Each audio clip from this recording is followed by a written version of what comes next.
খুলনার মুন্সিপাড়া খুলনা শহরের সবচেয়ে পুরনো এলাকাগুলোর মধ্যে এটা অন্যতম। প্রথম, দ্বিতীয়, তৃতীয় মোট 3টি লেন আছে মুন্সিপাড়ায়।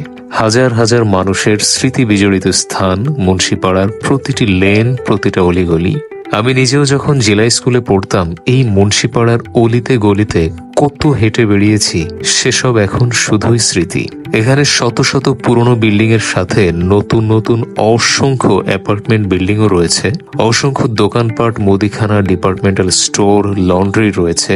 মুন্সিপাড়া এমন একটা এলাকা যার চারপাশে খুলনা শহরের স্বনামধন্য বেশ কিছু স্কুল কলেজ রয়েছে এবং নাগরিক সকল সুযোগ সুবিধা খুব সহজেই মুন্সিপাড়াতে পাওয়া যায়। মুন্সিপাড়ার প্রতিটা অলিতে গলিতে, প্রতিটা ঘরে ঘরে হাজার হাজার মানুষের স্বপ্ন লালিত হয়।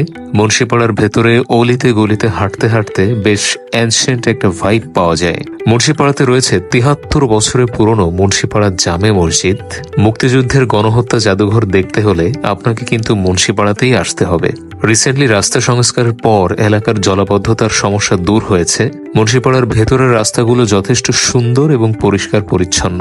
এখানে হাঁটতে হাঁটতে আপনার চোখে পড়বে বিভিন্ন ধরনের ফুলের গাছ, ফলের গাছ এবং অন্যান্য বিভিন্ন ধরনের ল্যান্ডস্কেপিং। খুলনার মুন্সিপাড়াতে আপনাদের কারো যদি কোনো মেমোরি থাকে, সেটা কমেন্টে শেয়ার করতে ভুলবেন না।